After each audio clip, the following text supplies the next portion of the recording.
Bermula di Vietnam, anak muda, Choi Yong-gi, ingin melakukan investasi di sebuah tanah untuk dibangun menjadi resort.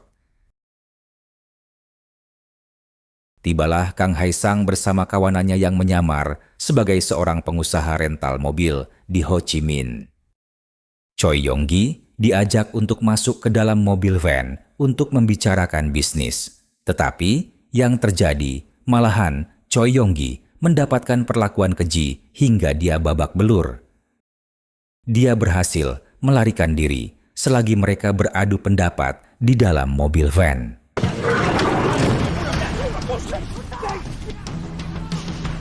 Choi Yong-gi berlari di antara alang-alang, tetapi tetap terkejar dan ditangkap oleh kawanan penculik. Dia berusaha menyogok kawanan sebelum Kang menemui dia dengan golok.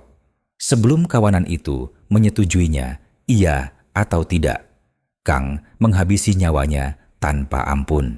Yang lain komplain, kenapa Choi Yong-gi dihabisi? Kan mereka jadinya tidak mendapatkan uang tebusan. Karena merasa dilawan, teman Kang, Duik menusuknya dari belakang hingga tewas. Kawanan lainnya pun ketakutan akan hal tersebut. Mayat pun mereka kubur ke dalam tanah supaya tidak dapat ditemukan siapa-siapa. Sebelum tubuh Choi Yong-gi dikubur, Kang memotong lengannya untuk dikirimi ke ayahnya supaya dikirimi uang jika anaknya ingin kembali. Kembali ke Korea, Ma Seok-dong beraksi untuk menyelamatkan warga dari sebuah penyekapan seorang pria bersenjata pisau. Dengan mudah, Ma Seok-dong melumpuhkan pria tersebut.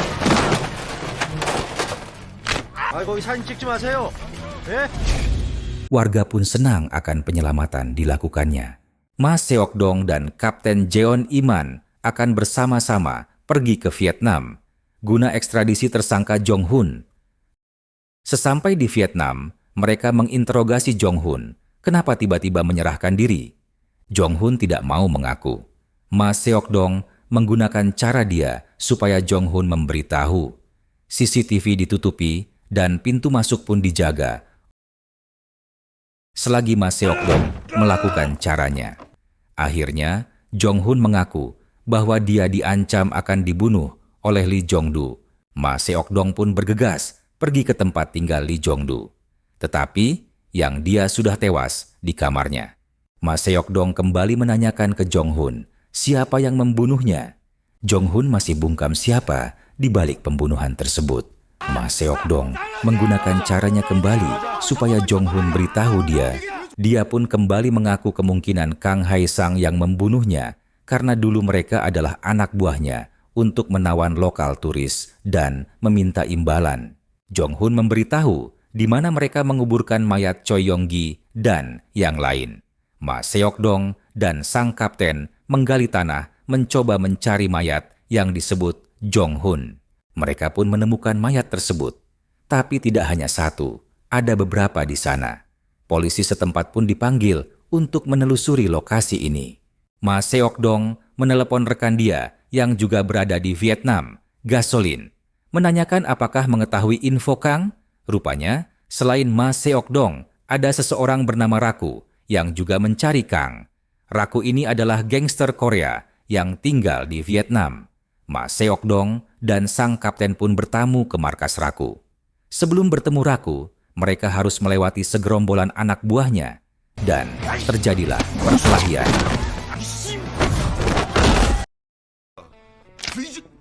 Raku beritahu ke Ma Seok-dong kalau ayahnya Choi Yong-gi menyewa pembunuh bayaran untuk menghabisi Kang Hae-sang.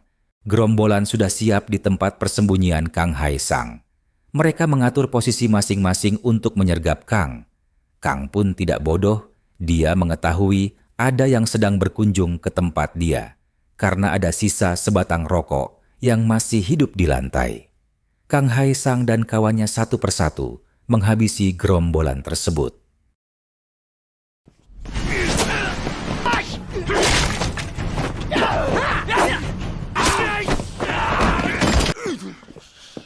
Kang melihat kopernya yang berisi uang telah hilang. Uangnya telah dikirimkan ke Choi Choon Baek, ayahnya Choi Yong-gi. Kang pun meneleponnya dan meminta untuk mengembalikan uangnya.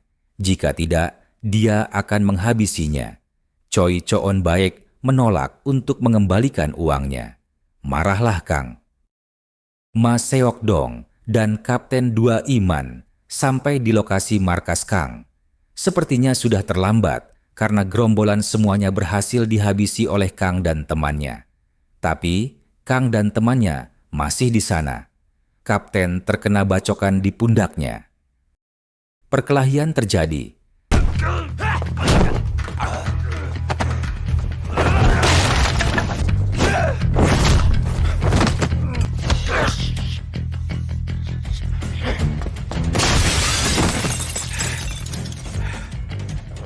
Kang berhasil kabur, sedangkan temannya Duik berhasil dilumpuhkan.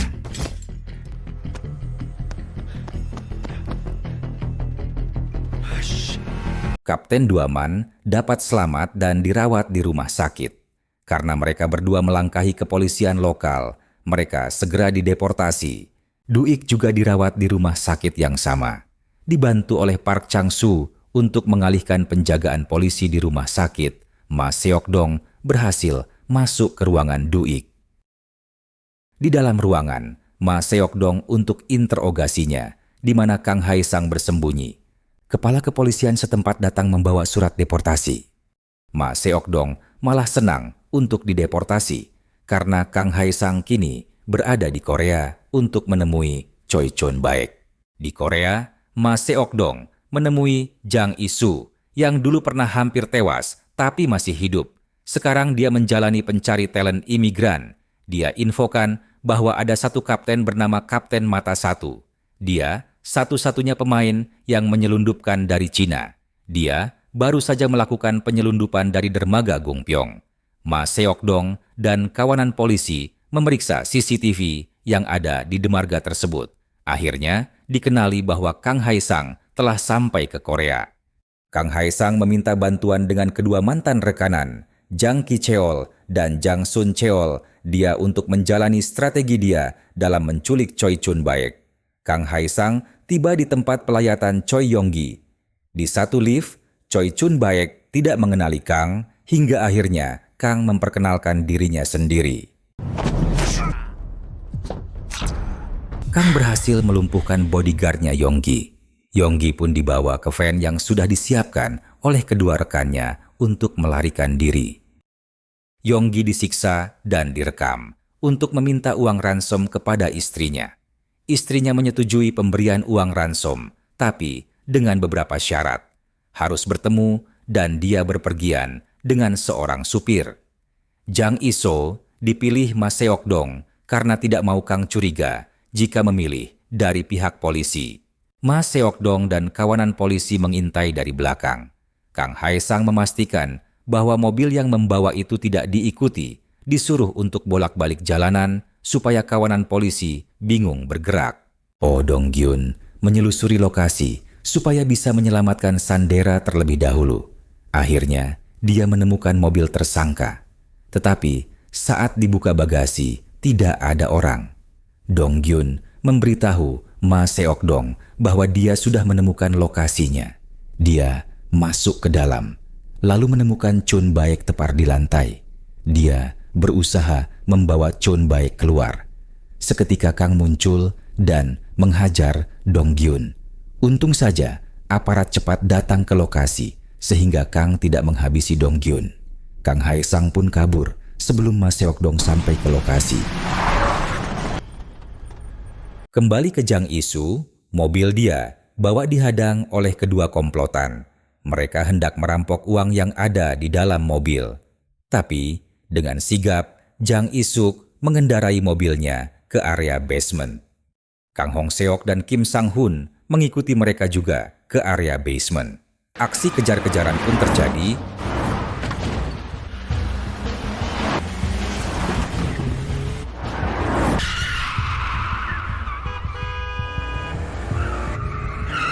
Dan komplotan menabrak mobil lain. Jang Isu hentikan mobil dan mencoba untuk mengeluarkan koper untuk masuk ke dalam mall.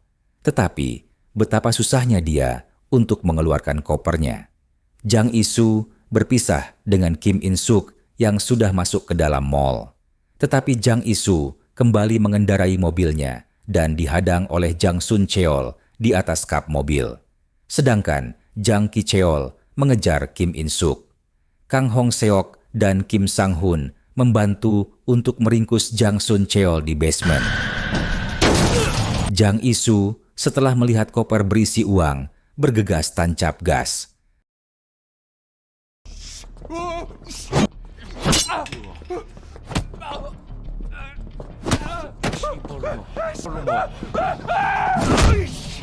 Berdua mereka menghajar Jang Sun Cheol hingga tak berdaya, dan mereka pun berhasil meringkusnya. Ma Seok Dong berhasil menemukan kendaraan yang diparkir. Dia pun masuk ke dalam mall dan mencari asal keributan yang terjadi. Saat Kim In Suk mati langkah oleh sergapan Jang Ki Cheol, muncullah Ma Seok Dong dan menghajar habis-habisan hingga pingsan Jang Ki Cheol. Jang Isu membawa kabur koper. Tiba-tiba ditabrak oleh mobil yang dikendarai Kang Hae Sang hingga ringsek kedua mobil tersebut.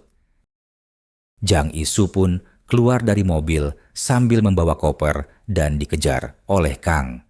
Jang Isu pun naik taksi dan meninggalkan Kang di jalan.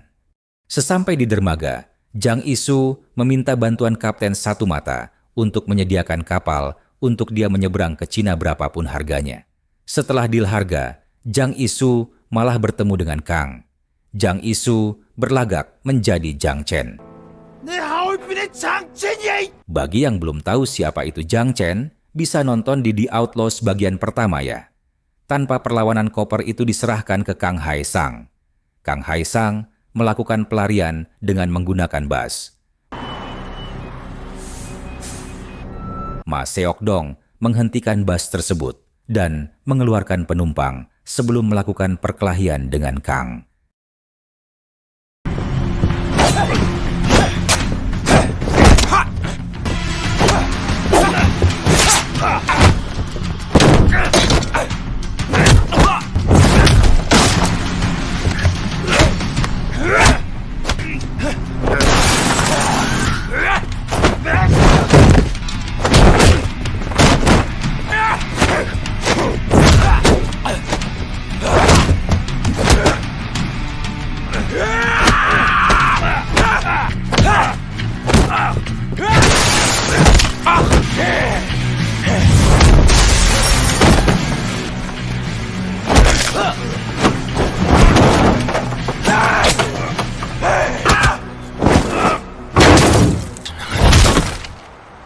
Dan akhirnya Kang Hae Sang dikalahkan. Hal ini juga berkat kerjasama Jang Isu, setup supaya Kang Hae Sang masuk ke dalam perangkap. Terima kasih sudah menonton.